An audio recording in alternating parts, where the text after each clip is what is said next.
Bien, bienvenidos amados. Vamos a arrancar, vamos a iniciar nuestro tiempo hoy de edificación, de enseñanza, y esperamos que el Señor pueda hablar siempre a nuestro espíritu y a nuestro corazón. Oramos. Dios, gracias por tu bondad, tu favor, tu fidelidad manifestada a nuestra vida.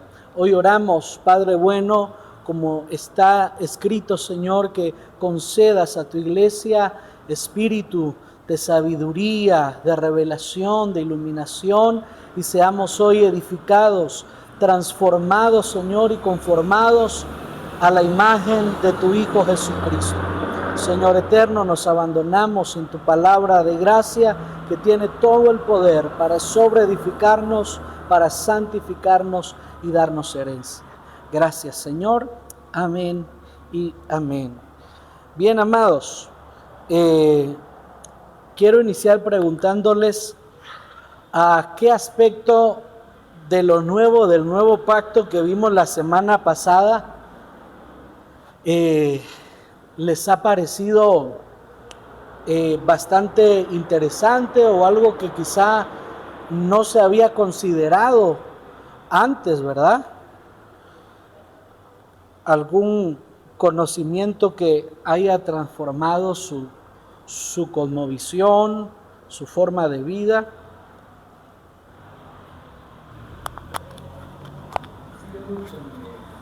Les presto para que nos escuchen todos. Sí, algo que me llamó la atención es acerca de la diferencia entre el pacto mosaico y el nuevo pacto. Con respecto a que el pacto mosaico no es, digamos, indispensable para que exista el nuevo. Fue lo que usted nos explicó, ¿verdad? Porque hay quienes creen de que si no hubiera existido el pacto mosaico no existiría el nuevo. Entonces usted nos explicaba de que el nuevo pacto no proviene del primero, ¿va? Sino que es una nueva dimensión que Dios en cierta forma ya lo había creado en la eternidad pasada. Exactamente. ¿Va? O sea que ya existía. Siempre fue. Y eso antes de la ley. Exacto. Solo que no había sido revelado a los profetas del Antiguo Testamento, ¿va? Sino que eso ya fue revelado al apóstol Pablo. Correcto. Y como estamos leyendo la carta a los hebreos, pues el escritor de esa carta de alguna manera también recibió esa revelación de que el nuevo pacto no depende del mosaico, ¿va? Sino que es uno que ya existía. Exacto. Desde la eternidad pasada. Eso yo no lo había considerado, ¿verdad? En lo que yo he estudiado, es algo nuevo para mí, hermano. Buenísimo. Dios le bendiga. Gracias. Bien, definitivamente la carta a los hebreos es como la carta magna del nuevo pacto. O sea, queremos entender, conocer la revelación de Cristo en el nuevo pacto. La carta a los hebreos es la carta trascendental que nos enseña, nos hace conocer y justamente coteja mucho toda la práctica del viejo pacto con la realidad del nuevo pacto. Con los alumnos de teología que compartimos este curso del nuevo pacto, tenemos como parte del curso la lectura de la carta durante lo que el curso dura. Entonces nos vamos dividiendo los capítulos y siempre antes de la lección compartimos un poco sobre lo que vamos encontrando de la lectura. Entonces, ideal que podamos leer esta carta de los hebreos. De hecho, otro ejercicio que hago es que les pido a los alumnos que la escriban, que ellos estén leyendo y la pasen a sus notas, así como está, evitando poner los encabezados, los títulos que a veces condicionan la lectura, ¿va? O la separación de capítulos y versículos que de repente en alguna ocasión hay una idea que continúa en otro capítulo, pero a veces se cierra en versos antes. Entonces la idea es poder leerla así como fue enviada a ellos, lo más parecido posible. Entonces estaría ideal que si ustedes como parte de esa dinámica pudieran leer la carta y pudieran escribirla, estaría ideal y de veras uno se enriquece bastante con ello. ¿Algo más? ¿O algún texto bíblico que ustedes digan, no, esto está especial, no lo habíamos considerado así también?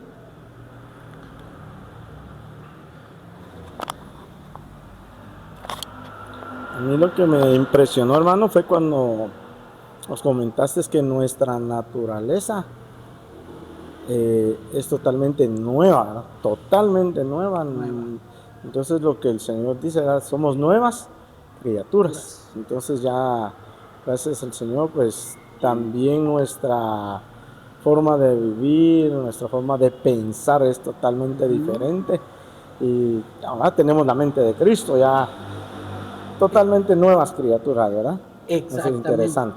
No es que como estábamos algo ahí malos, chanfleados y nos están ahí haciendo chapuzas, no, somos nuevos totalmente. Exactamente.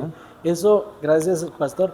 Y sí, esta parte también bastante trascendental porque nos hemos preocupado por asuntos como a veces de pensar en hacer mejor al hombre, pensar en ver cómo hacer que se supere a él mismo. Pero la realidad en Cristo es que Él vino a matar a nuestra vieja creación justamente para que se exprese una nueva vida y una nueva naturaleza.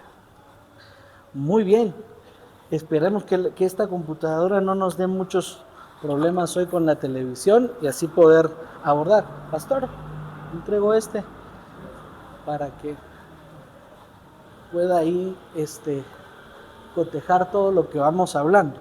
Bien, entonces vamos a entrar a nuestra lección de hoy, que es básicamente la continuación, ¿no? Es la continuación de la lección pasada. Estuvimos viendo entonces lo nuevo del nuevo pacto en la primer parte, y vamos a abordar la segunda parte de esta realidad, justamente de lo nuevo del nuevo pacto. Entonces, lo primero que tenemos en esta lección y que vamos justamente a considerar es que guardamos un nuevo mandamiento. Esto es lo que vamos a empezar considerando y vamos a leer en la primera carta de Juan,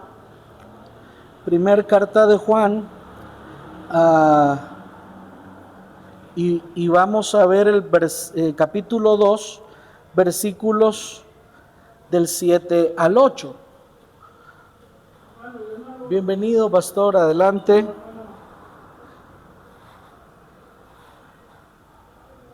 Primera de Juan capítulo 2, versículos 7 y 8. Dice: hermanos, no os escribo mandamiento nuevo, sino el mandamiento antiguo que habéis tenido desde el principio. Este mandamiento antiguo es la palabra que habéis oído desde el principio. Sin embargo, os escribo un mandamiento nuevo, que es verdadero en él y en vosotros, para que las tinieblas, porque las tinieblas van pasando y la luz verdadera alumbra. Bienvenidos, hermanos, qué bueno que ya están acá. Pueden acercarse más para acá si quieren, no estén tímidos hasta allá, como que no fueran bienvenidos. Ustedes son bienvenidos siempre. Muy bien, entonces guardamos un nuevo mandamiento. Primera de Juan capítulo 2, versículos del 7 al 8. Entonces, amados, primero veamos este asunto. En esta realidad del nuevo pacto, no somos nosotros salvos por guardar mandamientos. En el viejo pacto sí, en el antiguo pacto la ley determinaba si guardan mis mandamientos, si andan en mis caminos, si hacen mi voluntad. Todo estaba completamente condicionado.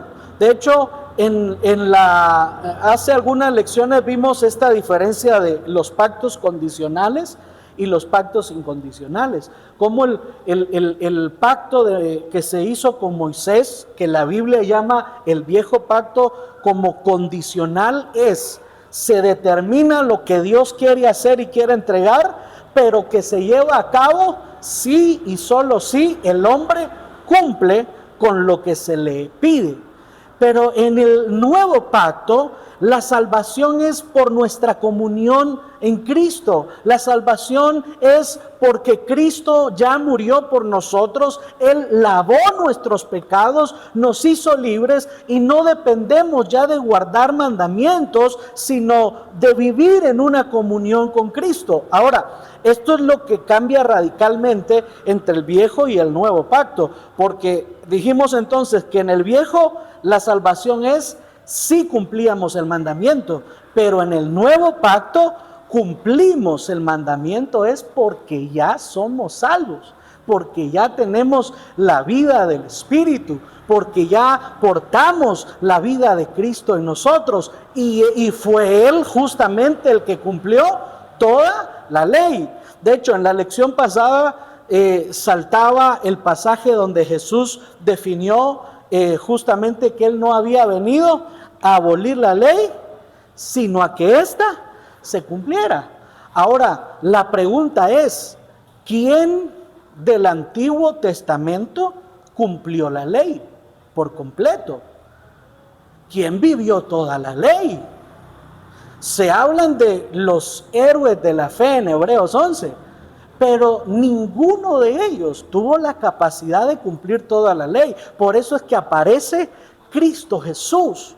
Él aparece, se introduce en el tiempo cronológico y entonces Él no vino para que la ley fuera sustituida en ese momento, sino para que toda la ley fuera cumplida en Él. Por eso el mandamiento que nosotros hoy guardamos y con el que cumplimos toda la ley, que lo encontramos en Juan capítulo 13 y verso 34, que es a lo que también Juan en la primera carta dice, bueno, les voy a dar un mandamiento nuevo, que en realidad no es nuevo, siempre ha estado, siempre ha sido, pero con esto hacemos real toda la ley. Juan, el Evangelio de Juan, capítulo 13 y versículo 34 y 35, dicen las Escrituras, un mandamiento nuevo os doy. Es lo que vimos en la primera carta.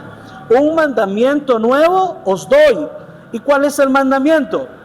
Que os améis unos a otros, como yo os he amado, que también os améis unos a otros. Y en esto conocerán todos que sois mis discípulos, si tuviereis amor los unos por los otros. Entonces, ahora, esta realidad de amor, este nuevo mandamiento, surge del amor de Dios que ya ha sido derramado en nuestros corazones. El apóstol Pablo escribe a los romanos, si no estoy mal, y si alguien me corrige, y dice que Dios derramó por su Espíritu todo su amor en nosotros, todo su amor por el Espíritu. Es desde esta realidad, amados, que nosotros no es un asunto en el que Dios me ama de una medida hoy y mañana me va a amar más. Él me ama igual, porque ya derramó es todo. Tampoco, bienvenido pastor, adelante, tampoco es un asunto en el que el Señor me vaya a amar, gracias, el Señor me vaya a amar más cuando esté allá en la eternidad, porque Él ya derramó todo su amor. Entonces, esta realidad, amarnos unos a otros como Él nos ha amado, es real porque justamente todo su amor ha sido derramado sobre nosotros. Entonces, veamos desde esta realidad, regresemos a la primera carta de Juan, capítulo 5, versículos 2 y 3. En esto conocemos que amamos a los hijos de Dios, cuando amamos a Dios y guardamos sus mandamientos, porque este es el amor a Dios, que guardemos sus mandamientos, y sus mandamientos no son gravosos, no son, porque este mandamiento nuevo que es amarnos, no es un asunto gravoso, que de hecho, cuando los fariseos le preguntan a Jesús, Señor, ¿en qué resume la ley? Lo que Jesús les dijo fue esto: amarás al Señor tu Dios, todo tu corazón, tu mente, todas tus fuerzas, y a tu prójimo como a ti mismo. Jesús resumió la ley en un asunto completo: amar a Dios y amar al prójimo. Por eso Juan está diciendo, les escribo un mandamiento nuevo, que en realidad ha sido siempre, y Jesús lo definió, que os améis unos a otros, así como yo os he amado a ustedes. Y ese mandamiento no se vuelve gravoso porque fluye naturalmente por una nueva ley de vida en nosotros, la ley de vida del Espíritu. Y el amor a Dios y al prójimo se vive desde dentro de esa realidad de nueva vida y no como una obligación externa. No es una imposición de alguien, sino la expresión de que hemos recibido plenamente el amor de Dios. Por eso, entonces, tengo yo que cumplir al pie de la letra toda la ley. La cumples amando. En eso Jesús resumió la ley y en eso se define el nuevo mandamiento que recibimos en este nuevo pacto, que nos amemos unos a otros. ¿Cómo vamos hasta aquí?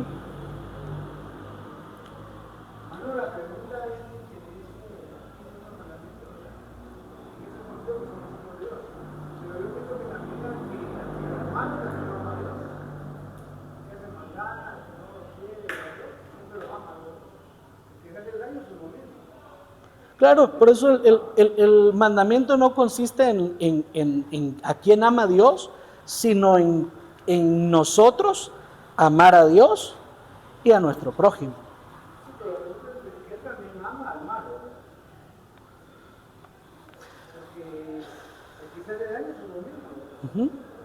Claro, claro.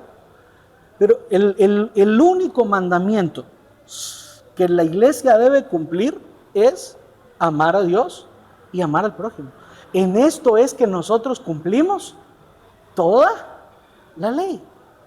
Porque Cristo en carne, Él la cumplió toda paso a paso. Por eso se convirtió en el sacrificio perfecto, que con una ofrenda hizo perfectos para siempre a los santificados.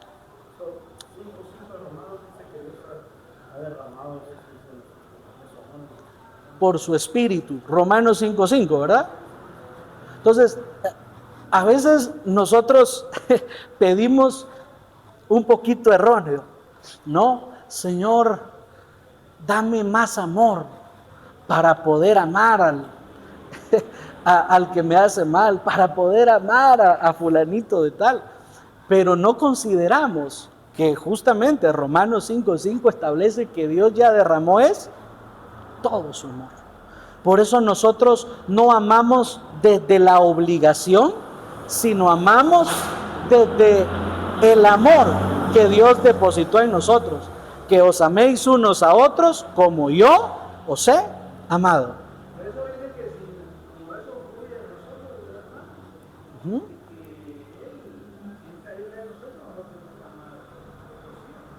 Claro, no como imposición, sino como un asunto natural. Esa es la diferencia entre el viejo y el nuevo.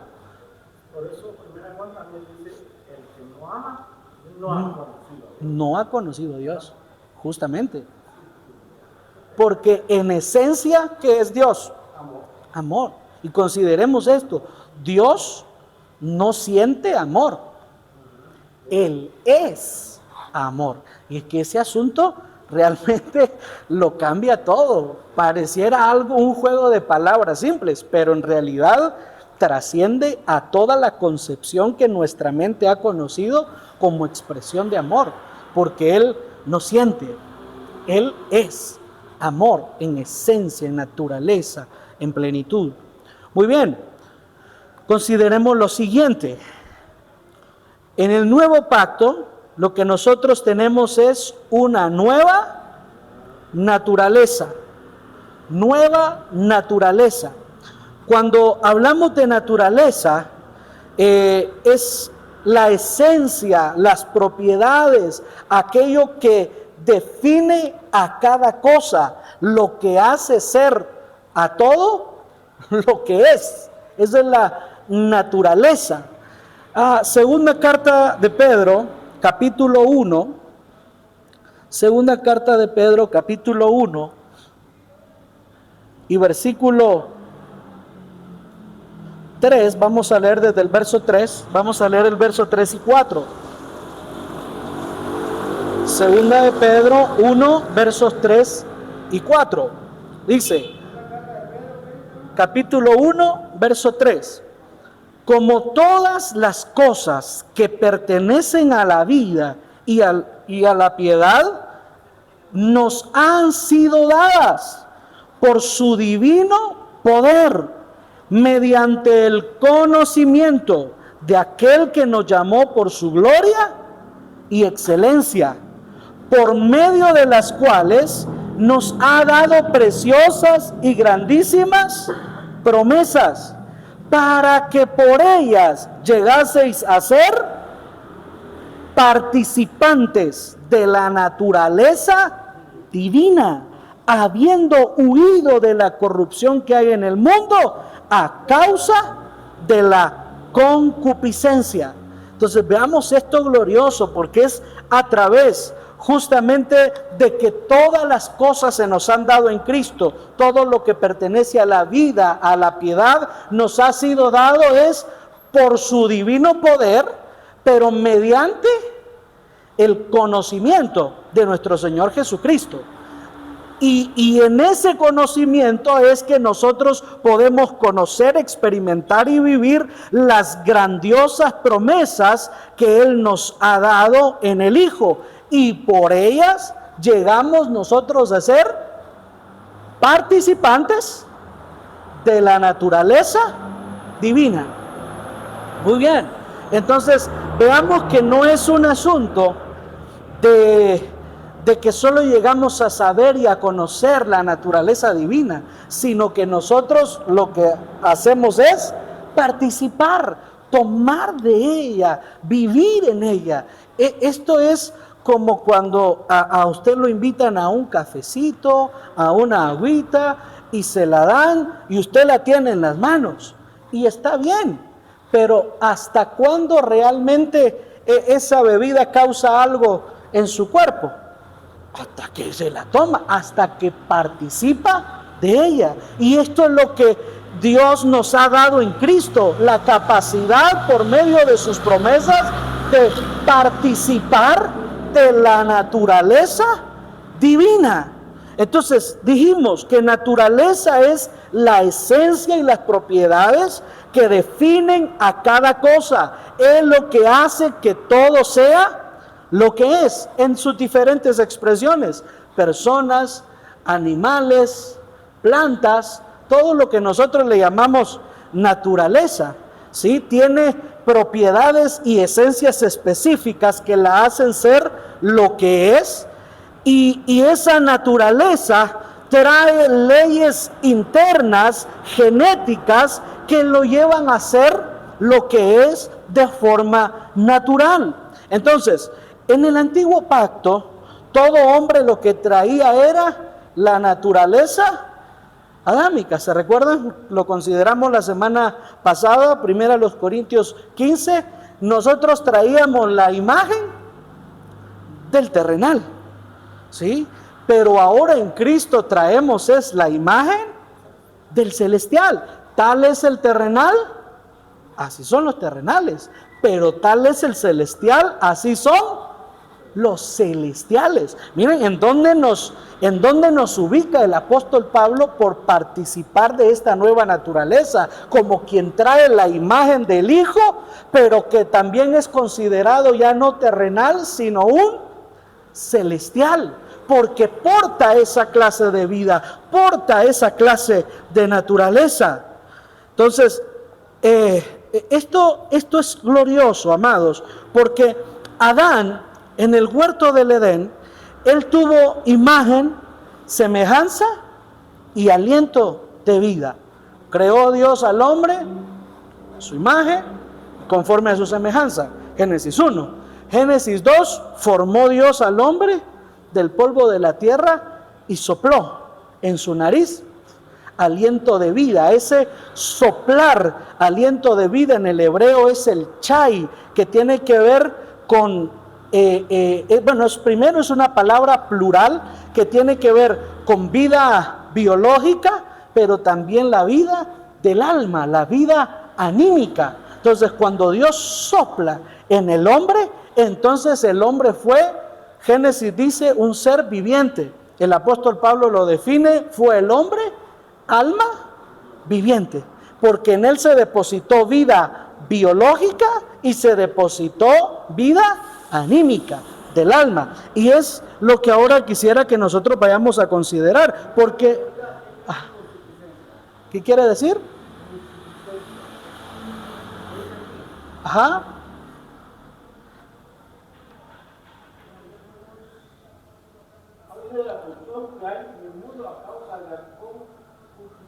La concupiscencia. Esas son las intenciones naturales de la vida de pecado.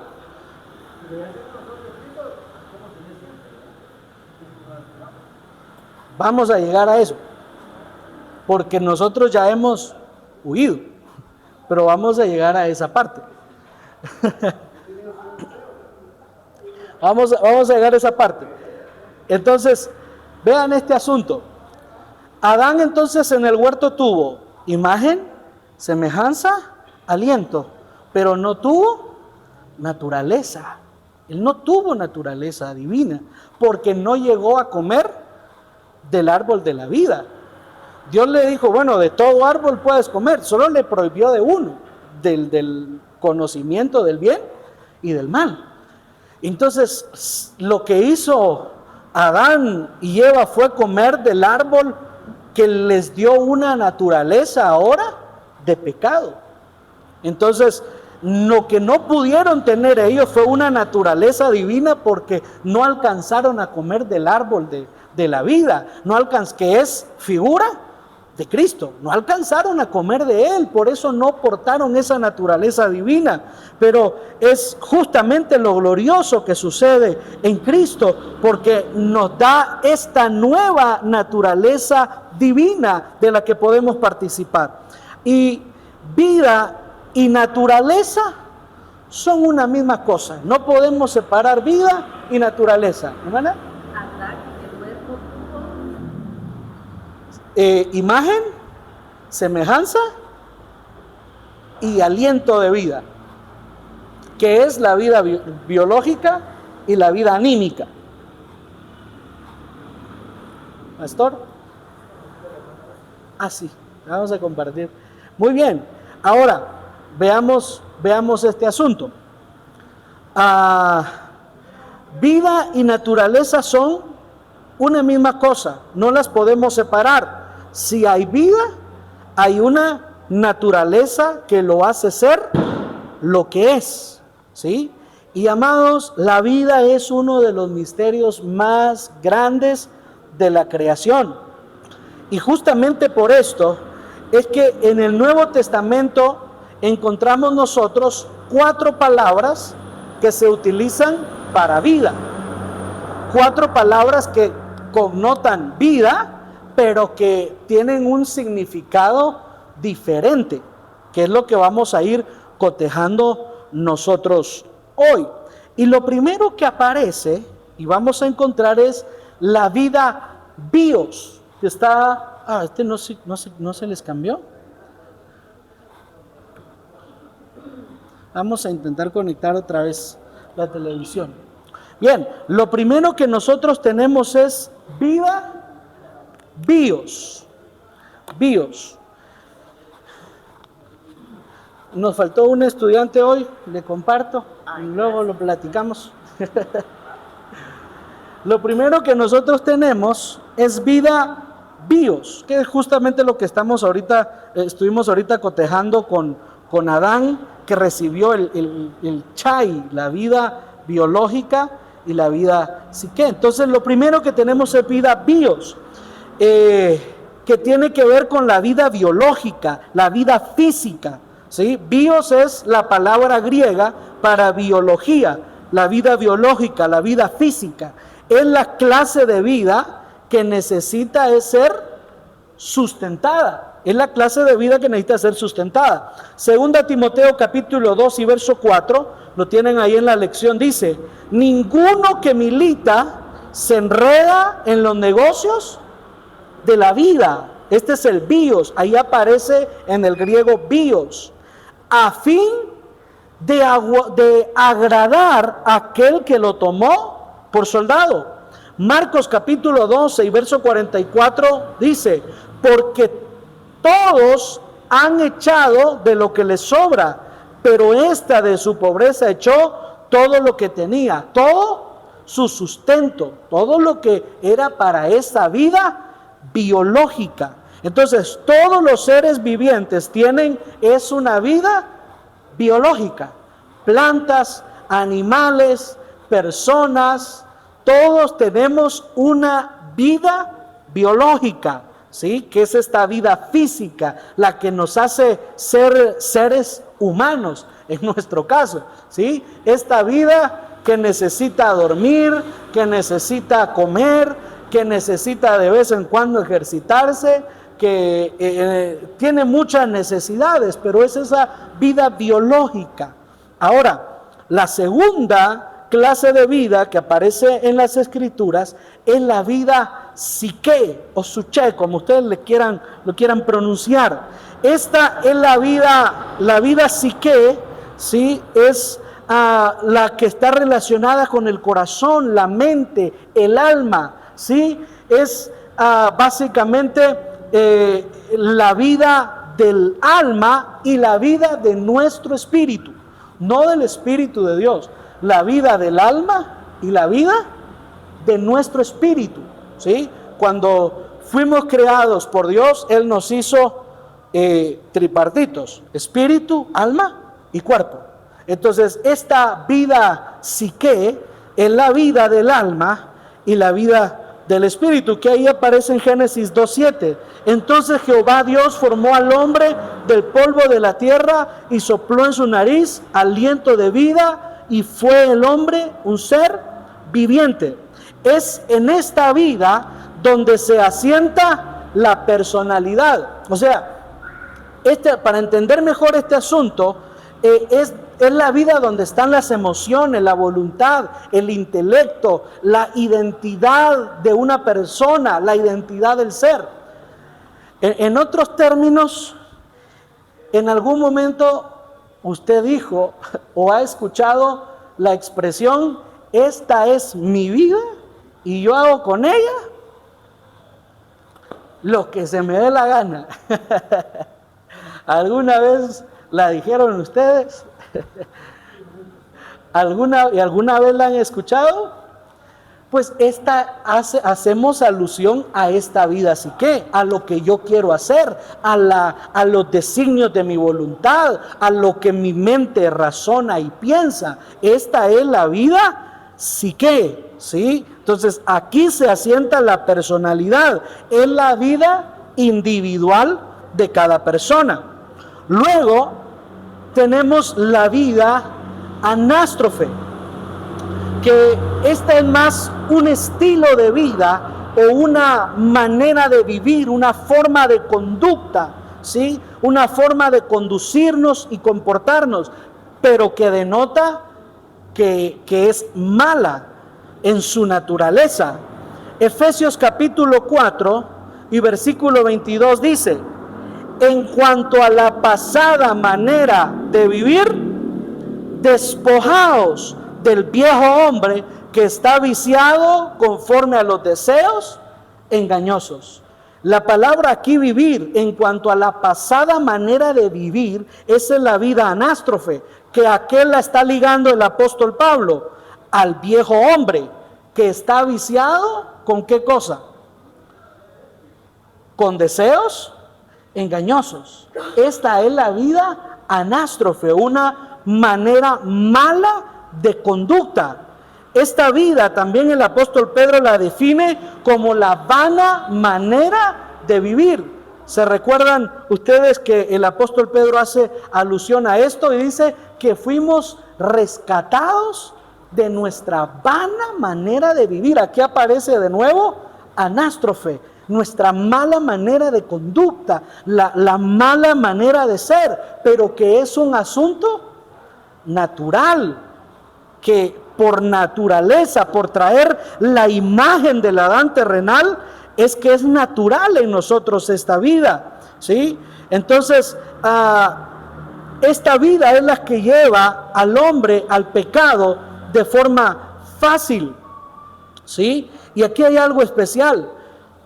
No somos pecadores porque pecamos, sino pecamos porque nuestra naturaleza era de pecadores, de pecado, ¿sí?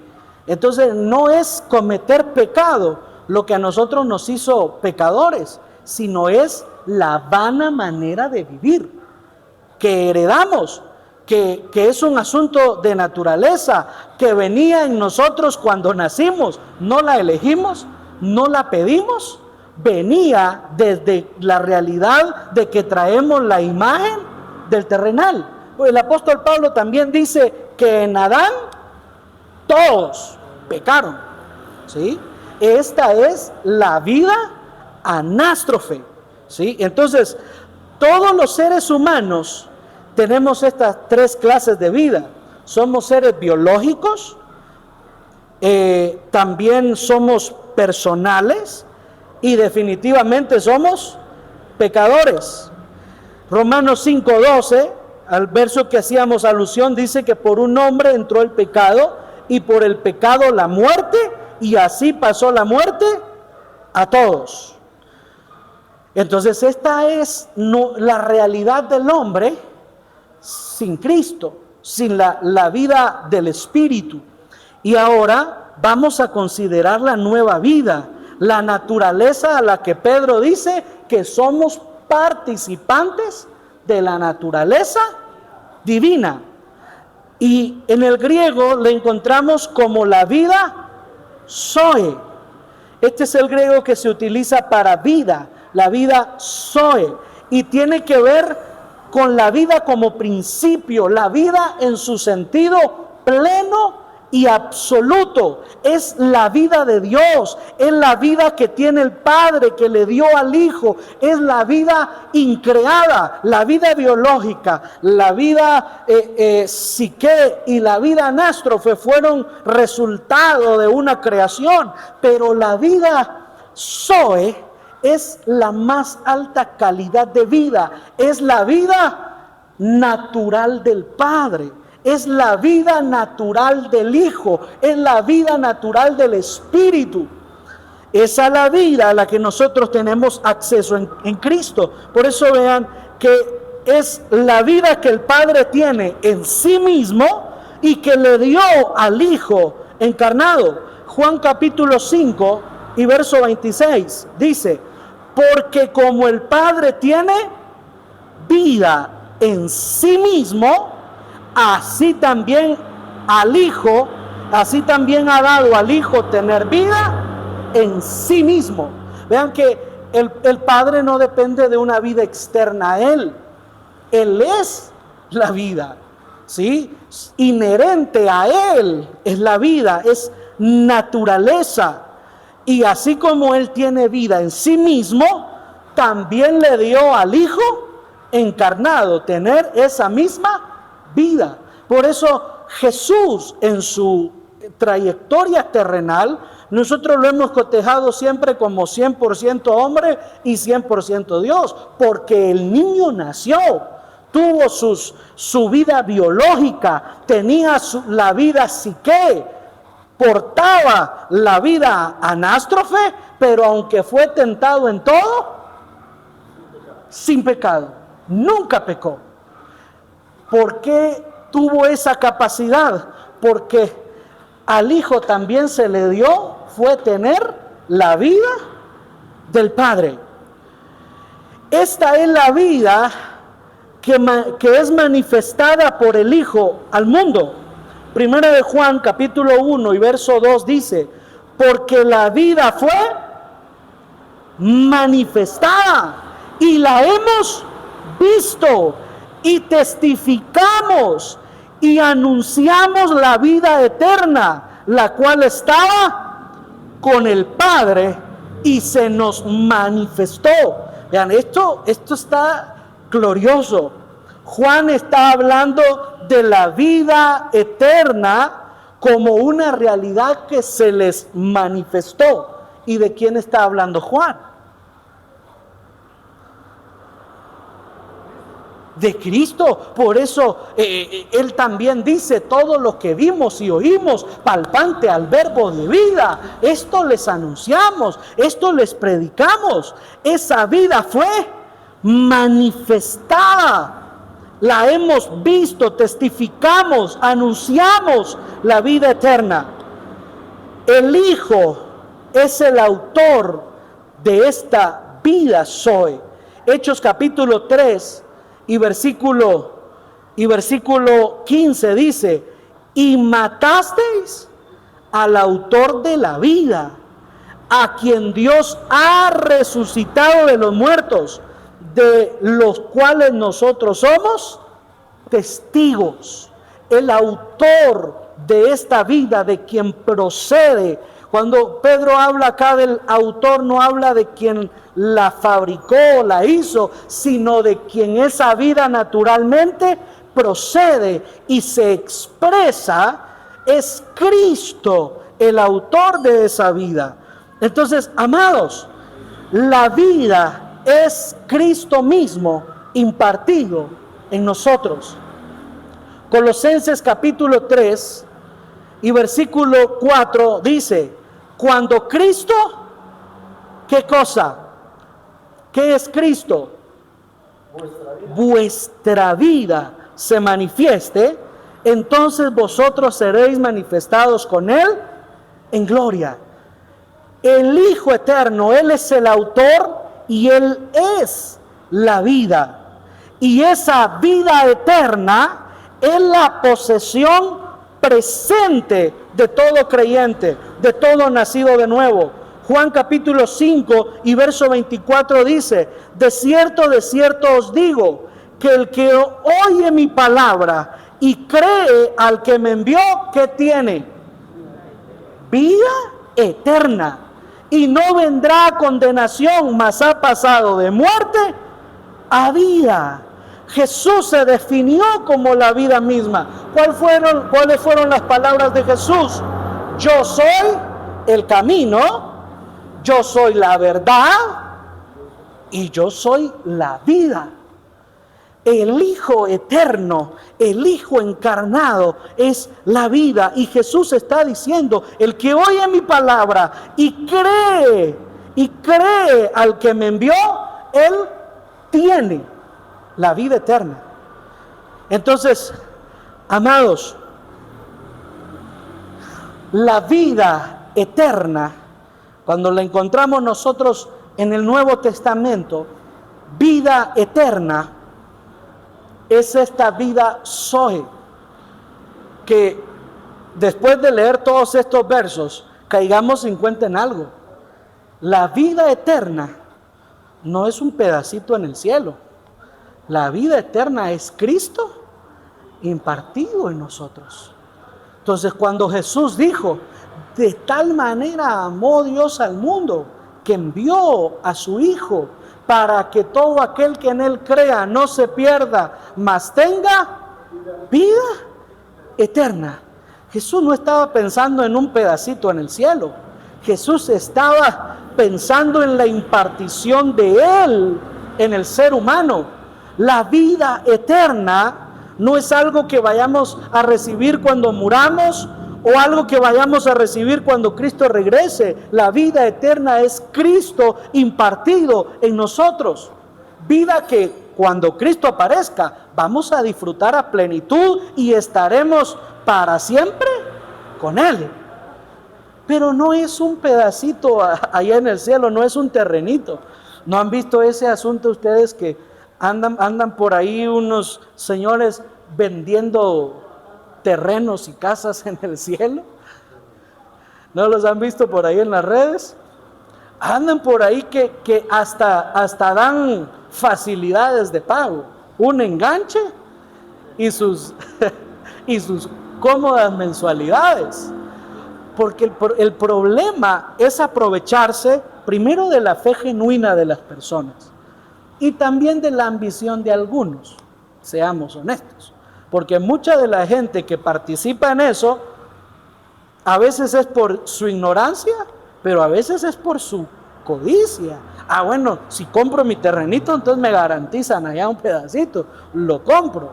Es casi que la venta de indulgencias de la Iglesia Católica en el siglo XV. Pero la vida eterna no es un pedacito en el cielo. La vida eterna es Cristo impartido en nosotros. El que tiene al Hijo tiene la vida. La vida es Él. Esta es la vida eterna. Por eso es que nosotros, dice Pedro, que somos participantes de la naturaleza divina, porque Cristo se metió en nosotros, porque Cristo se impartió en nosotros como vida. En Él disfrutamos de esta plenitud de vida eterna. ¿Estamos bien hasta ahí? Ahora, toda vida tiene dos cualidades: conocimiento innato y habilidad innata. Dos cualidades que tiene toda clase de vida: conocimiento innato y habilidad innata. Por ejemplo, ¿quién le enseñó a los pececitos que revientan de los huevecillos a respirar debajo del agua? ¿Quién les enseñó a nadar? Es innato de la vida de pececito que tienen. Es inherente a su naturaleza. La vida que él porta le permite conocimiento y habilidad innata. ¿Saben? Algo que a mí me llama mucho la atención, y alguna vez me metí a investigar un poquito más porque me asombró mucho el dato, fue que las tortugas marinas salen a la playa, ¿no?, a depositar sus huevos. Los tapan y se van. Y cuando las tortuguitas nacen, rompen el caparazón y empiezan a salir, empiezan a correr hacia el mar. Y donde tocan el mar, se pierden en él.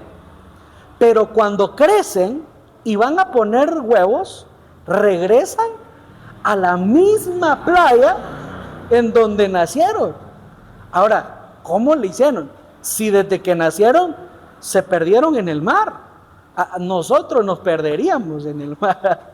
Por eso los barcos tienen sus GPS y su sistema de navegación. Pero ellas están en el mar, y cuando van a poner sus huevos, regresan al mismo lugar. ¿Quién se los enseñó? ¿Quién se los dijo? ¿Quién les dio una clase de orientación en el mar? Es inherente a su vida, es su naturaleza. ¿Saben qué hacen las águilas cuando nacen sus polluelos y ya tienen cierto tiempo de vida? Los agarran y los dejan caer desde las peñas. Y el pajarito en el aire entiende que tiene que volar. ¿Quién le dio clase de ingeniería de aviación? Nadie. Vuela porque es inherente a su naturaleza. Entonces, amados, nosotros como hijos de Dios, que hemos nacido de nuevo, que portamos la naturaleza divina, que tenemos la vida Zoe del Espíritu, estas realidades son en nosotros. Tenemos conocimiento innato de Dios y habilidad innata de Dios para andar en su voluntad. Por eso en las promesas del nuevo pacto, la Biblia dice que nadie tendrá necesidad de enseñar a su hermano, porque todos me conocerán, desde el mayor hasta el menor. Y también dice que Él pone sus leyes en nuestra mente y en nuestro corazón, y Él hace que nosotros andemos en ellas. Esto es conocimiento innato y habilidad innata. Usted me dice, pero pastor, ¿cómo le hago entonces de veras para poder perdonar a fulanito de tal que viera todo lo que me hizo, el desastre que hizo conmigo? Es que eso es innato a la nueva vida que tienes. Si yo te tengo que llevar a un retiro espiritualoide para que tú perdones al que te hizo daño, tú no has nacido de nuevo. Tú todavía no tienes la vida del Espíritu.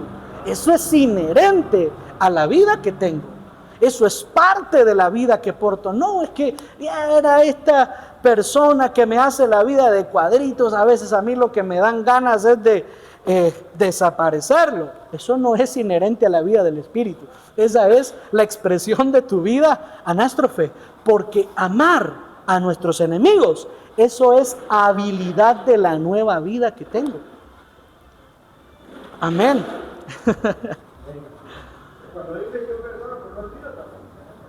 Claro que no, por supuesto que no. No funciona de esa forma. Entonces nosotros en Cristo somos exportadores de la naturaleza divina. Por eso es que vimos la semana pasada que somos nueva criatura, que somos una nueva creación.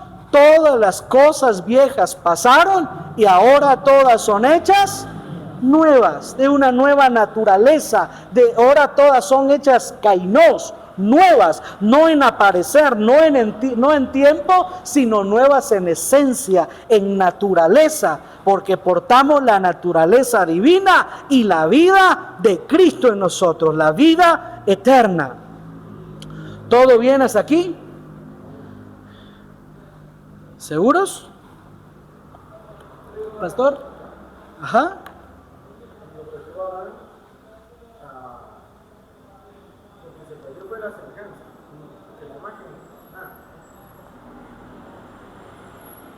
Juan 3 dice que cuando Él se manifieste seremos semejantes a Él, porque le veremos tal cual Él es. No es la semejanza, no es la que se perdió el pecado de Adán. Semejanza y semejanza de Dios. Ahora, el asunto ahí es justamente comprender en qué sentido el hombre tenía la imagen, porque Dios en esencia Él es espíritu. Entonces tenemos que realmente conocer en qué sentido el hombre se volvió imagen ¿Y cuál era el propósito de tener la semejanza divina? Ahora, lo trascendente y lo cierto es que aunque el hombre inicialmente tuvo imagen, semejanza y aliento, es hasta en Cristo que somos devueltos al propósito original, al diseño divino y original de Dios, donde recuperamos imagen, semejanza, pero también naturaleza. A nosotros sí se nos da a disfrutar de la naturaleza divina y de ser portadores de la vida de Cristo. Muy bien. Creo que esta televisión sí va a estar complicada, pero avancemos en esto. Lo siguiente es que tenemos un nuevo camino. Tenemos y seguimos un nuevo camino. Hebreos capítulo 10, la carta del apóstol Pablo a los Hebreos, capítulo 10 y versículo 20, dice: por el camino nuevo y vivo que Él nos abrió a través del velo, esto es, su carne. Esta es nuestra realidad en Cristo. Esta es nuestra verdad, que tenemos libertad. Si leemos el verso 19 dice: así que hermanos, teniendo libertad para entrar en el lugar santísimo por la sangre de Jesucristo, por el camino nuevo y vivo que Él abrió a través del velo, esto es, su carne. Entonces, veamos este asunto. En el antiguo pacto, el camino para llegar a Dios estaba marcado por una serie de pasos y rituales que debían de cumplirse, ¿sí? Recuerden que primero, ¿quién era el único que podía entrar al lugar santísimo? El sumo sacerdote. ¿Y qué era lo que tenía que hacer para entrar? Había primero todo un ritual de purificación.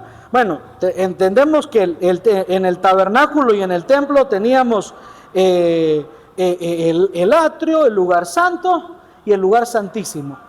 Y entonces lo que el sumo sacerdote hacía una vez al año era pasar todo un ritual de purificación, pasar a lavacro, lavarse las manos, echarse agua, todo este asunto. Luego entraba al lugar santo. En el lugar santo encendía el candelabro de oro. Luego de eso comía de los panes de la propiciación.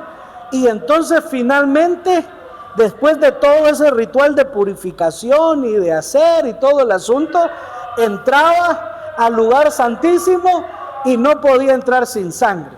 Entraba sin sangre y no la rociaba en el propiciatorio, ahí se quedaba, ahí finalizaba su historia. Entonces había todo un ritual y que no eran todos.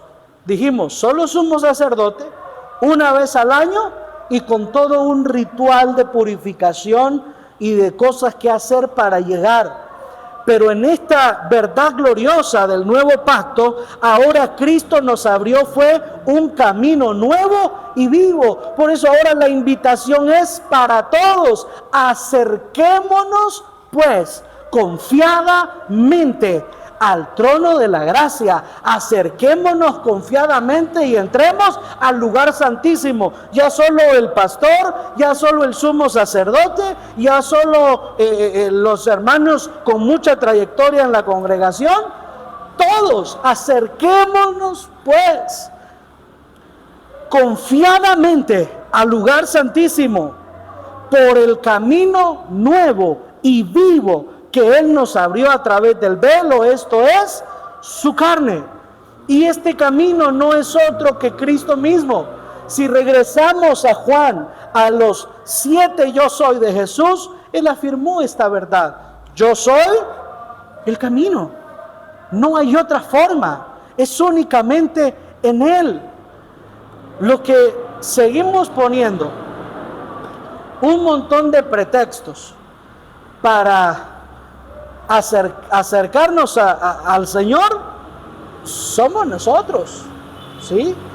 Y es que tenemos justamente esta idea de viejo pacto y tabernáculo, que allá afuera el atrio y por aquí el lugar santo y el altar, el lugar santísimo. Y hay de aquel que con ciega locura pretenda subirse al altar, que es el lugar santísimo, con pecado, o las mujeres en pantalón, o con aretes, o con pintura, o los hombres con el pelo largo y todos mal arreglados, porque ese es el lugar donde habita la presencia de Dios.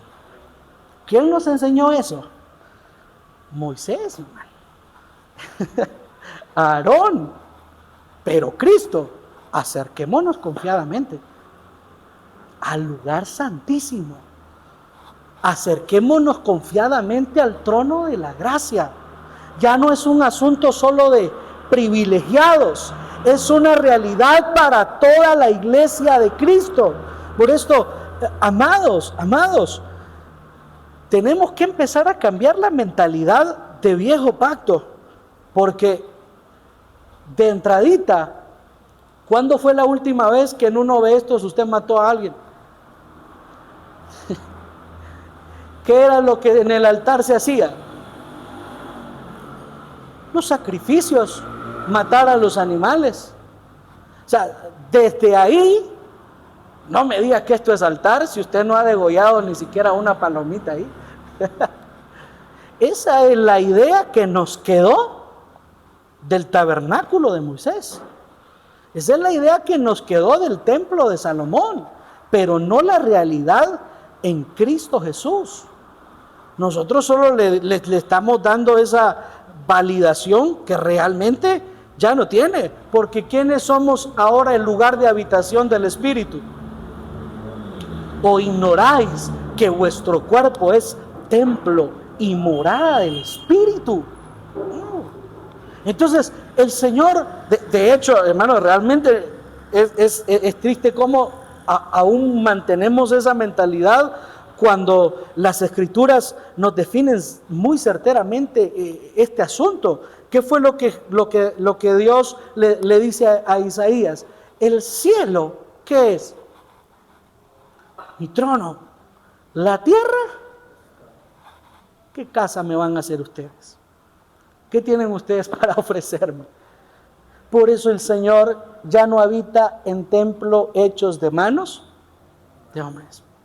Él ha visto a su iglesia, a nuestro cuerpo, para ser su lugar de habitación, de morada. Él habita en nosotros y podemos acercarnos confiadamente hasta el trono de la gracia. El versículo 22 dice: acerquémonos con corazón sincero, en plena certidumbre de fe, purificados los corazones de mala conciencia y lavados los cuerpos con agua pura. Mantengámonos firmes y puntuales la protección de nuestra esperanza, porque fiel es el que promete. Y eso es lo glorioso. ¿Qué fue lo que Jesús les dijo a sus discípulos? Ustedes ya están limpios por el agua de la palabra. Esta es una realidad que es justamente la vida del Espíritu en nosotros. O sea, con esto yo no digo que podemos vivir una vida de desastre y de pecado, porque es la misma naturaleza divina que nos habita la que nos ha separado, la que nos ha hecho renunciar al viejo hombre con sus vicios malvados y de su vana manera de vivir. Y por eso es que en Cristo Jesús, por la sangre del pacto eterno, Él hace en nosotros lo que es agradable delante de Él. Hebreos 13. Esta es nuestra realidad en Cristo. Por eso debemos transicionar de rituales y de procesos del viejo pacto a la realidad y sustancia que Cristo nos ha entregado en el nuevo pacto. Amén. Dígame, pastor.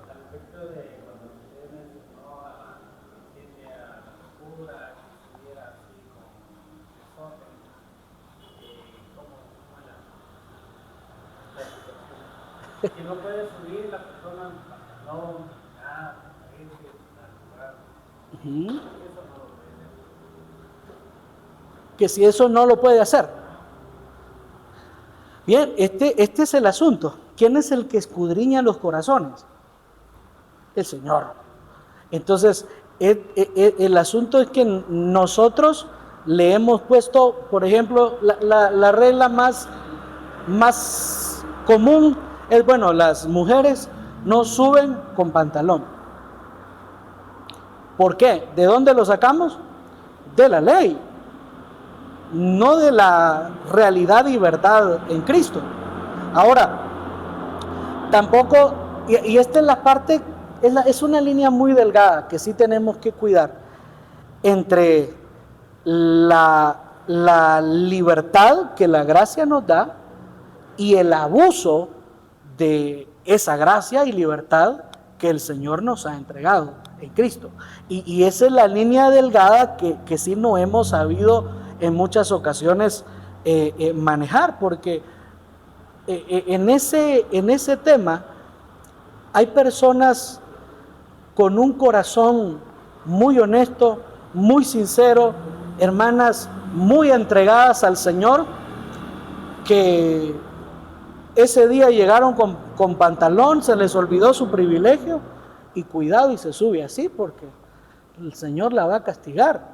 Pero cuando nosotros examinamos su vida, es una persona que realmente porta la vida de Cristo. Pero no que se suba la otra hermana que sí trae falda, aunque su vida sea un completo desastre, aunque sepamos que tiene una doble moralidad, ¿sí? Entonces, el asunto se vuelve complicado en la línea de la gracia que el Señor nos da y lo que yo veo que está sucediendo en la congregación local. Esto es a lo que tengo que apuntarle, ¿sí? Porque si les dejamos que, bueno, toda la parte de afuera no importa, nos volvemos como los celotes que aparecieron con Jesús diciendo, no hombre, si lo externo no importa, lo importante es el interior. Dios mira el espíritu, Dios solo mira el corazón. Con el cuerpo ustedes pueden hacer lo que quieran. No, nuestro cuerpo es templo y morada del espíritu. Las mujeres visten con pudor, honrando a las casadas a sus maridos, las solteras a sus padres. Los varones se portan varonilmente. ¿Me explico? Eso es lo que dudaba, porque pues, esto nos centramos o sabemos, la mayoría pues, de pastores que ponemos un alto a esta señalado de las personas que caminan de este lado, porque muchas veces pues uno es confiado por la gente, que personas así, sabiendo que es un lugar bien especial de Dios. Es que este es el asunto. El lugar especial de Dios somos nosotros. Somos nosotros. Lo que pasa es que sí le hemos dado, nosotros le dimos a esto un valor altísimo. Todavía me topo yo con personas que cuando van a orar, su silla la voltean para no darle la espalda al altar, porque ahí habita la presencia de Dios. O sea, esos son asuntos muy del tabernáculo de Moisés, del templo de Salomón, pero no de los que nos acercamos confiadamente al trono de la gracia, sabiendo que somos la habitación del Espíritu Santo en todo lugar y todo el tiempo. Pero también hay cada iglesia, particularmente tiene su disciplina, ¿verdad? Porque va a ser el cambio de Dios. Uh-huh. Unos son liberales,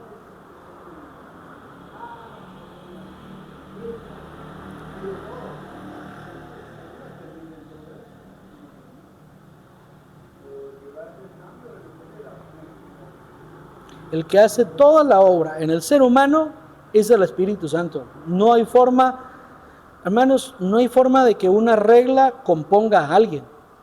Una regla a lo mejor lo somete mientras está de acuerdo, y luego vuelve a ser quien siempre fue. Pero la obra del Espíritu Santo, esa es permanente, esa es para siempre. Pastor.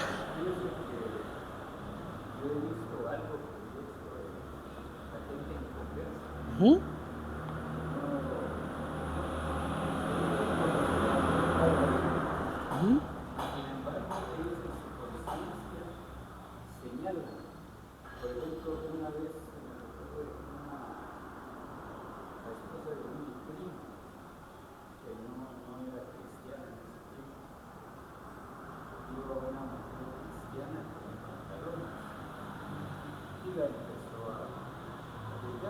¿Mm?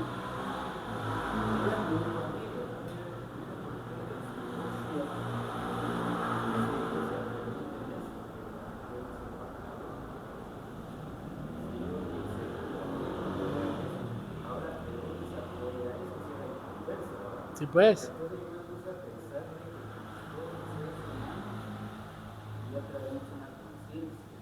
Uh-huh.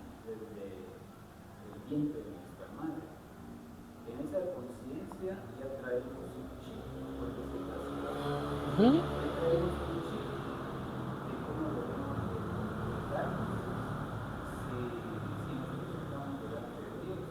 Uh-huh.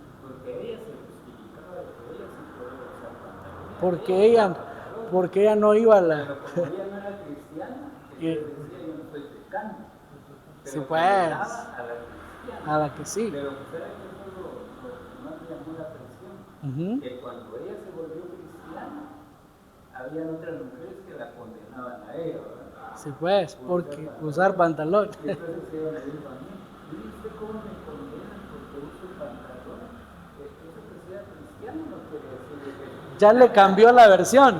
Entonces, ahí es lo que yo me di cuenta,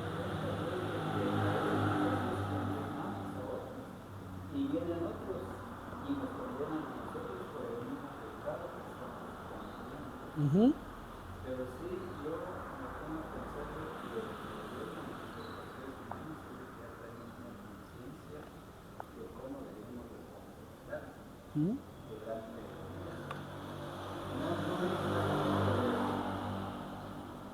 Porque traigamos la ley de Moisés Uh-huh. o la ley de Cainán. Porque en el caso de los circuncisivos que saben del tabernáculo, que saben de la ley de Moisés, no saben nada. Ajá. Pero sin embargo ellos en su conciencia traen este pecado. Claro, sí, definitivamente el hombre de la caída, lo único que guardó de Dios fue la moral. Únicamente eso, y trae esa conciencia de lo correcto y de lo incorrecto. Pero también traen una cultura, porque si una persona que creció, usualmente allá en el occidente del país, donde se manejan muchos de estos términos, ella escuchó eso durante toda su infancia, durante toda su adolescencia, hasta que se convirtió en mujer. No sabe nada de la Biblia, pero fue lo que escuchó a su abuelita, fue lo que escuchó hablar a su papá, fue lo que escuchó hablar al pastor un día que iba pasando por ahí y el pastor lo dijo. O sea, la parte cultural también forma parte del desarrollo de esa conciencia, ¿sí? Hay asuntos a los que nosotros decimos malo o bueno, por lo que la cultura en la que crecimos definió que sí y que no. Es parte, es todo un conjunto. Bien, avancemos porque se nos está yendo el tiempo y veamos esto rápidamente. Conformamos un nuevo hombre. Este nuevo hombre está integrado por todas las nuevas criaturas que expresan de manera corporativa la plenitud de Cristo, quien fue exaltado por el Padre y dado como cabeza a la iglesia para que ésta sea la plenitud de aquel que todo lo llena en todo.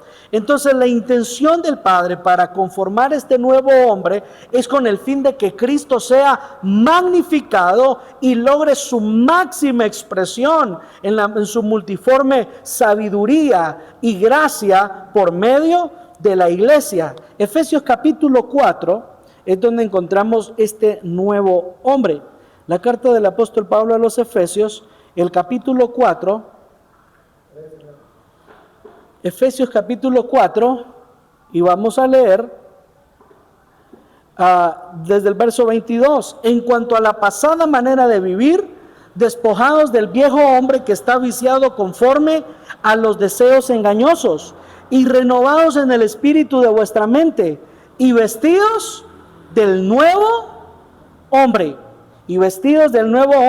creado según Dios en la justicia y santidad de la verdad. Este nuevo hombre es la manifestación de Cristo, que es conformado por todas las nuevas criaturas. Entonces, veamos este asunto. ¿Qué es la iglesia?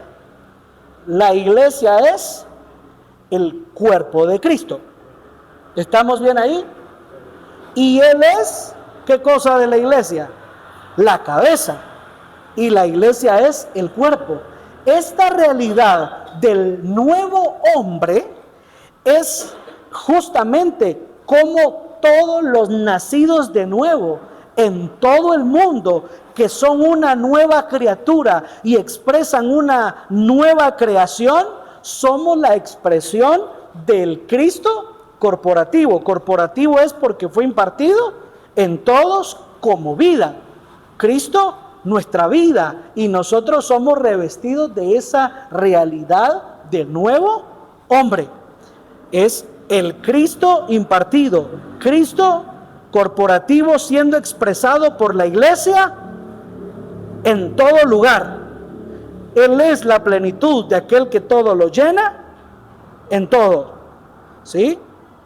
Entonces, amados, qué glorioso este nuevo pacto que permite que Cristo sea revelado, impartido, formado y manifestado en nuestras vidas, para que finalmente Él sea magnificado por medio de todos sus hijos, quienes de manera corporativa tienen la expresión plena de este nuevo hombre. Ahí en la Facultad de Teología hay un curso justamente que le dedicamos solo al entendimiento de este nuevo hombre. 8 clases donde nos enfocamos a conocer este Cristo corporativo. Es algo especial y glorioso. Pero este nuevo pacto se ejerce también con un nuevo ministerio. Segunda de los Corintios, capítulo 5 y versículo 8, nos hace justamente alusión a este ministerio. El ministerio de la reconciliación. ¿Sí? Esta es nuestra asignación en Cristo por medio del anuncio en el que nosotros fuimos reconciliados. En Él se reconciliaron todas las cosas, todas las que están en el cielo y en la tierra. Y cuando el primer Adán pecó, se separaron las cosas del cielo y de la tierra, alterándose el orden establecido como diseño divino de Dios. Pero cuando el postrer Adán, Cristo, triunfó en la cruz, entonces Él restauró todas las cosas y nos reconcilió a sí mismo con Dios, en Él mismo. Entonces, amados, nuestra tarea y nuestra asignación en Cristo primero es ser reconciliadores, agentes de reconciliación. Leamos por favor 2 Corintios capítulo 5, y aquí encontramos lo glorioso de esta asignación. 2 Corintios 5, 15. Vea lo que dice. Y por todos murió. ¿De quién estamos hablando? Cristo. Y por todos murió para que los que viven ya no vivan para sí, sino para aquel que murió y resucitó por ellos. De manera que nosotros de aquí en adelante a nadie conocemos según la carne, y aún así a Cristo según la carne ya no lo conoceremos así. De modo que si alguno está en Cristo, nueva criatura es, las cosas viejas pasaron, he aquí todas son hechas nuevas. Y todo esto proviene de Dios, que ¿qué fue lo que hizo? Nos reconcilió consigo al mundo, no tomándoles en cuenta a los hombres su pecado, y nos entregó a nosotros la palabra de la reconciliación. Así que somos embajadores en nombre de Cristo, como si Dios rogase por medio de nosotros. Os rogamos en Cristo, reconciliados con Dios. El Señor nos entregó esta palabra de reconciliación y este ministerio de la reconciliación. Por eso, amados, debemos conocer que todo lo que hacemos en pro de la obra de Dios está definida a esta realidad de reconciliación. El ministerio que Dios nos dio no es cantar, el ministerio que Dios nos dio no es hablar bonito, el ministerio que Dios nos entregó es el de la reconciliación. Y con esa realidad de reconciliación también hizo algo glorioso. Efesios capítulo 4 nos habla del segundo aspecto de este ministerio, reconciliación, y este segundo aspecto glorioso también. Efesios capítulo 4 y versículo 12. Dice, leamos desde el verso 11. Y él mismo constituyó a unos apóstoles, a otros profetas, a otros evangelistas, a otros pastores y maestros. ¿Y cuál fue el propósito de todo eso? A fin de perfeccionar a los santos para la obra del ministerio. ¿Cuál es el ministerio? La reconciliación. Para la edificación del cuerpo de Cristo, hasta que todos lleguemos a la unidad de la fe y del conocimiento del Hijo de Dios, a un varón perfecto, a la medida de la estatura de la plenitud de Cristo. El ministerio que Dios le entregó a la iglesia es el ministerio de la reconciliación, y por eso le dio con él la palabra de reconciliación. Pero para que esta tarea sea llevada a cabo con certeza y precisión, él también constituyó apóstoles, profetas, evangelistas, pastores y maestros. ¿Y cuál es el fin de este equipo? Perfeccionar a los santos, capacitar a los santos para la obra del ministerio, para que puedan ejercer plenamente y siendo competentes el ministerio de la reconciliación. Por esto estas dos cosas están unidas. A la iglesia en general se le entregó un ministerio, la reconciliación. Y en la iglesia él estableció estas realidades de pastores, maestros, profetas, evangelistas, para que la iglesia pueda ser entrenada, capacitada, adiestrada, para que lleguen a la medida de la plenitud de Cristo, a un varón perfecto, íntegro, y sean plenamente capaces de hacer la obra del ministerio, que es reconciliar. Entonces, si ya uno murió por todos, Cristo, y todos morimos en Él, y Él nos dio vida a todos, según lo que el apóstol Pablo le dice en la segunda carta a los Corintios que leímos, la idea de todo esto es para que los que ahora vivimos, ya no vivamos para nosotros, ya no sea mis sueños, mis metas, mis anhelos, lo que quiero lograr, sino que yo viva enteramente para aquel que murió por mí. Muy bien, avancemos. Somos ciudadanos de una nueva ciudad. De manera muy precisa y acertada, el apóstol Pablo afirma en Filipenses 3:20 que nuestra ciudadanía es celestial. Por cuanto pertenecemos es a la Jerusalén celestial, somos la Jerusalén celestial, que es la verdadera ciudad del Dios vivo y no la Jerusalén terrenal. De hecho, la primera ciudadanía se recibe por nacimiento espiritual, mientras que la segunda por un nacimiento físico. Entonces, por un lado, el judío natural se jacta es de su linaje, y el abolengo por tener una ciudadanía político-geográfica, pero los nacidos en Cristo nos regocijamos es al ser ciudadanos de una nueva ciudad. Nos regocijamos a ser el nuevo y verdadero pueblo de Dios y pertenecer es al Israel de Dios. Leamos Gálatas capítulo 6. Gálatas capítulo 6 y verso 14. Pero lejos esté de mí gloriarme, sino en la cruz de nuestro Señor Jesucristo, por quien el mundo me es crucificado a mí y yo al mundo. Porque en Cristo Jesús ni la circuncisión vale nada, ni la incircuncisión, sino una nueva creación. Esto es lo que nosotros somos en Cristo, una nueva creación. Así que los judíos me vengan a decir, no, que nosotros que somos el linaje de Abraham y que nos mantenemos en el pacto de la promesa y que nos circuncidamos en Dios, eso ya no tiene ningún sentido, ni circuncisión ni incircuncisión. ¿Qué es lo que realmente trasciende para Dios? La nueva creación.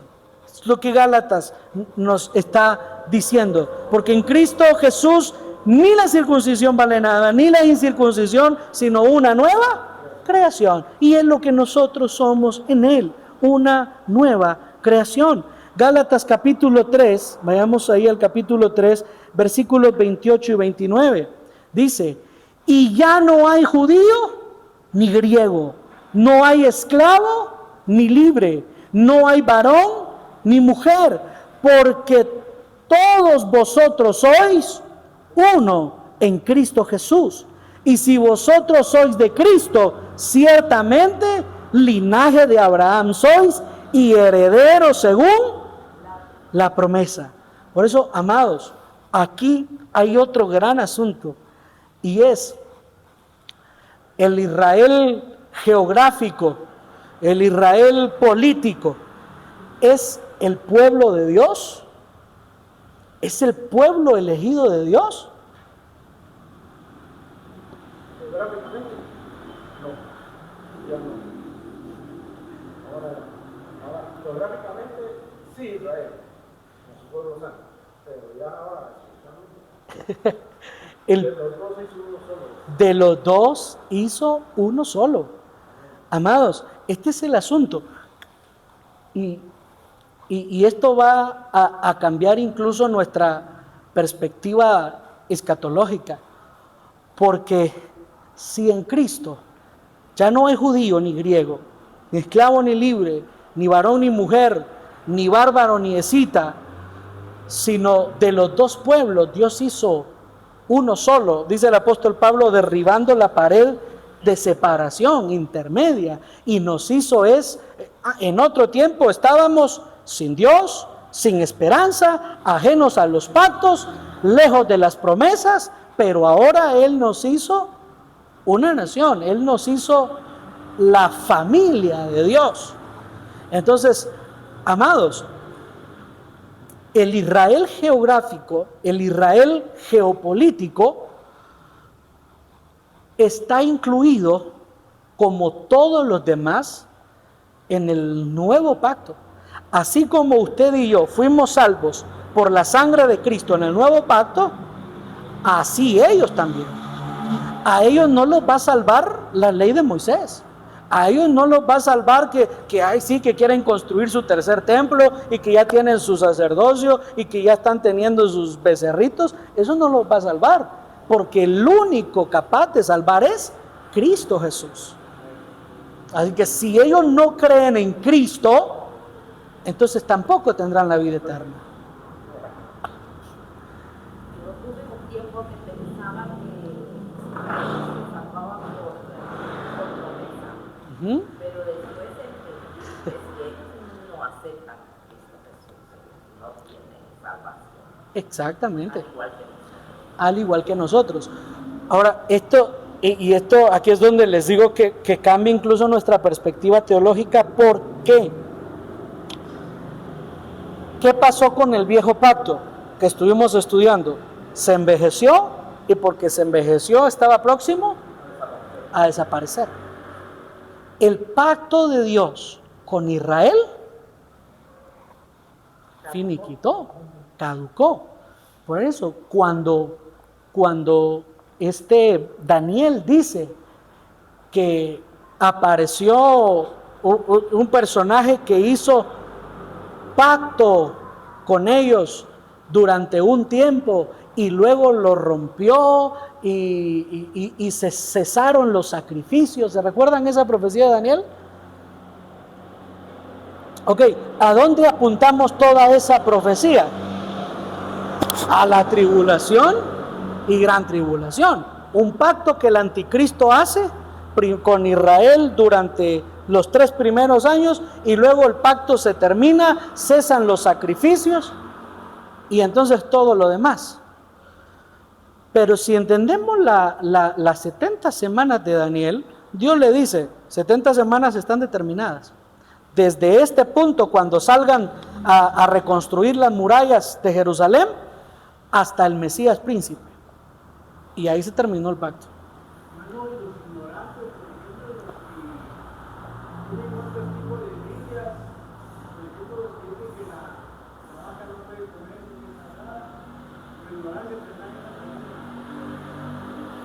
¿Algún chance?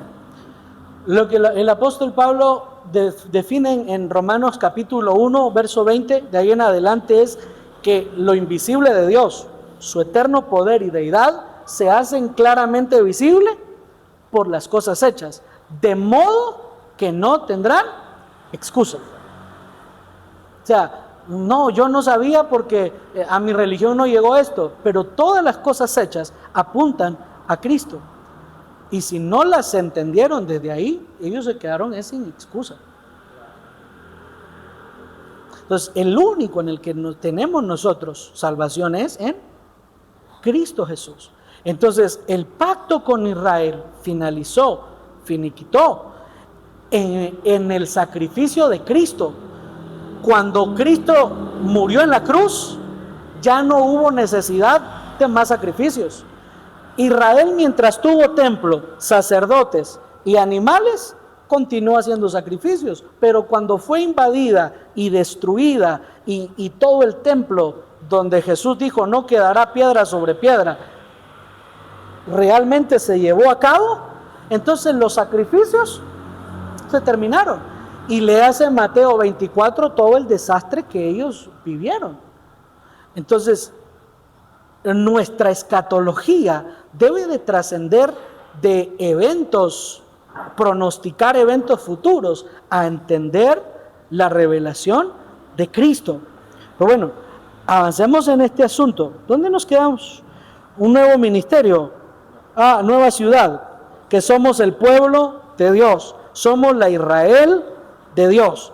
Por eso no estamos del lado de la Israel geopolítica, ¿no? ¿Cuántas veces nos han dicho, no, oremos por Israel, unámonos a orar por la paz de Israel? Pero ¿cuándo oramos por Pakistán?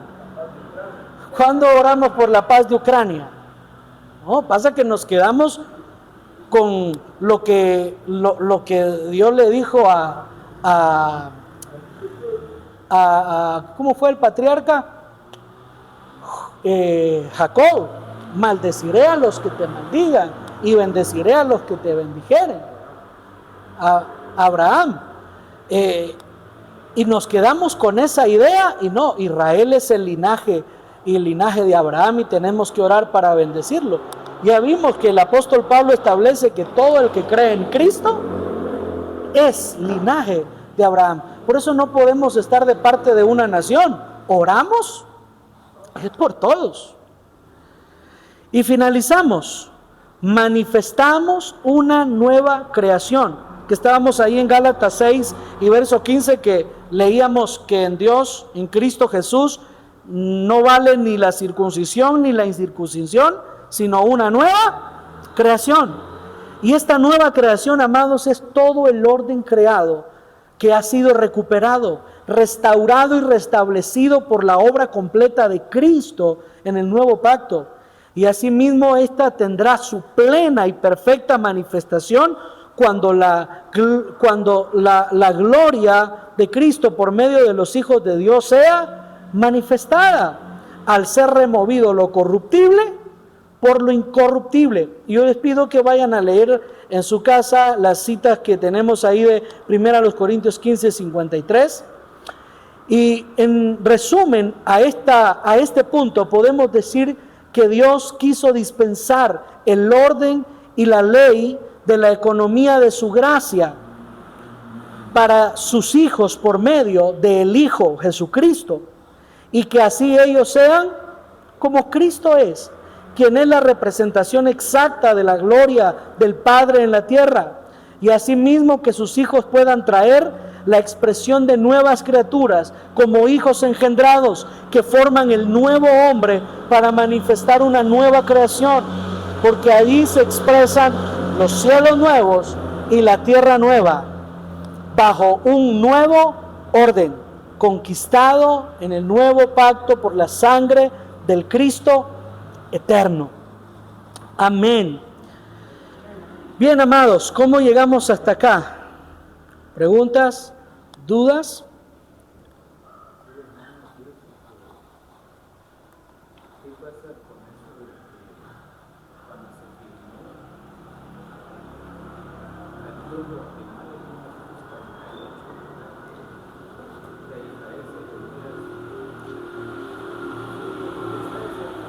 Ajá, que fueran estado.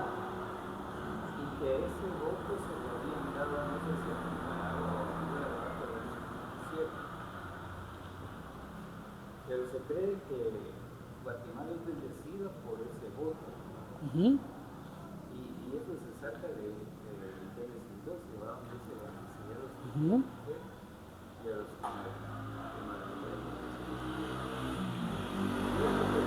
creo que sí está vigente ese versículo, aunque Israel ya, digamos, ya haya finalizado su pacto.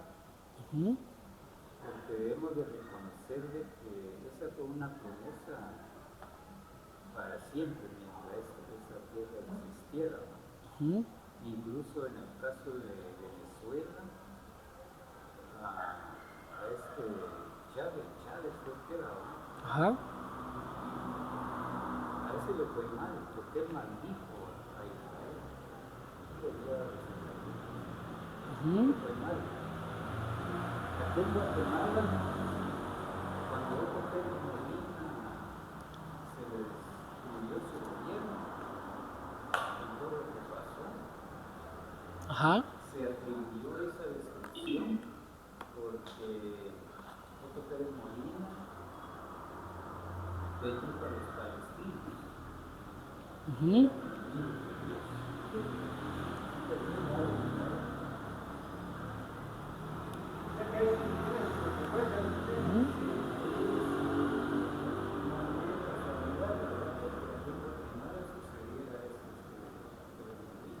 Ajá. Porque cometió varios errores, cometió ese de dar su voto para que los palestinos fueran constituidos como una nación. Uh-huh. Es prácticamente maldito. Uh-huh. Otro error que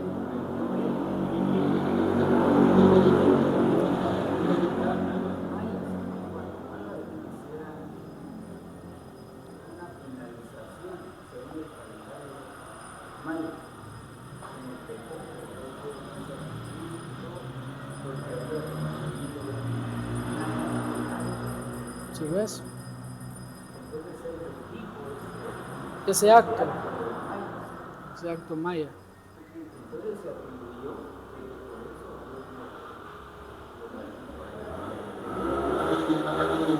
Uh-huh. pero sale porque se le dice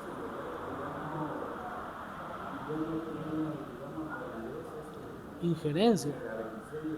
Uh-huh.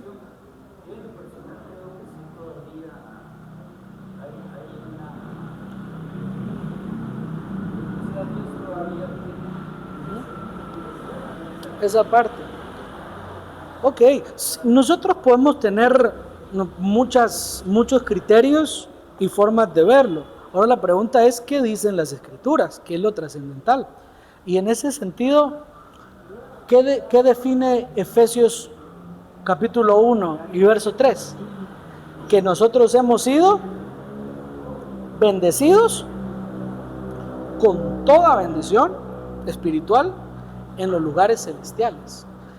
No hay bendición que yo necesite de nadie, porque ya toda me la dio Dios en Cristo.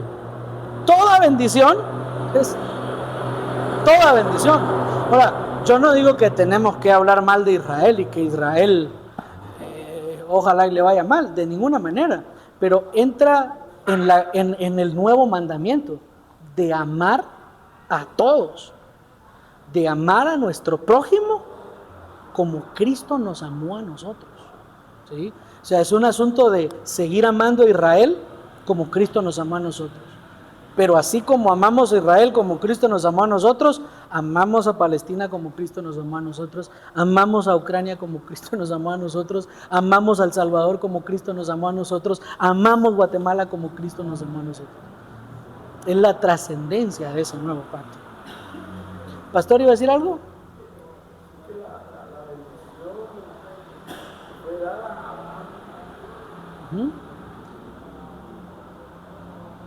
Y serán benditas todas las naciones de la tierra.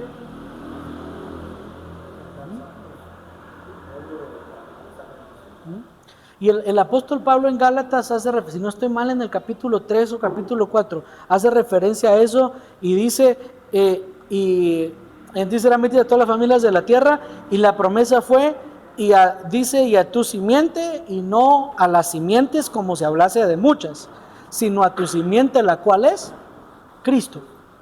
Y luego leímos ya en el capítulo 4 justamente, en el capítulo 6, que todos los que creen en Cristo son linaje de Abraham. Entonces, si la traemos a la existencia muy literal, esto nos abarcaría a nosotros también.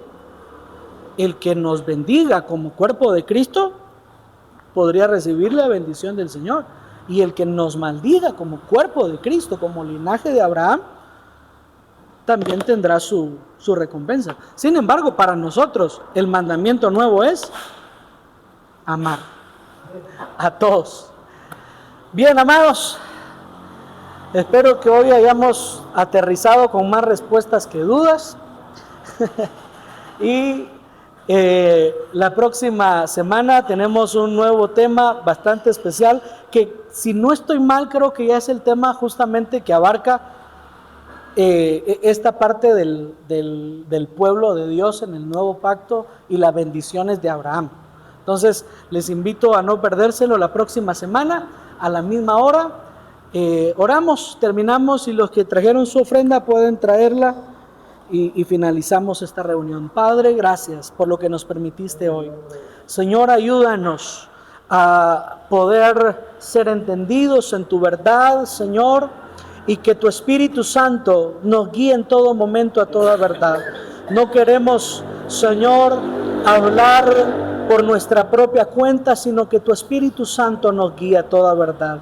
Que la unción del Santo que habita en nosotros nos enseñe todas las cosas y seamos edificados y podamos edificar a más personas. Te honramos, Señor, te damos toda gloria a ti y nos abandonamos en tu palabra de gracia, que tiene el poder para sobreedificarnos, Señor eterno, para santificarnos y darnos herencia como hijos tuyos. Te glorificamos, Jesús. Amén y amén. Un abrazo fraterno, amados, y nos vemos la próxima semana. Si quieren el material, siempre me comentan y con gusto.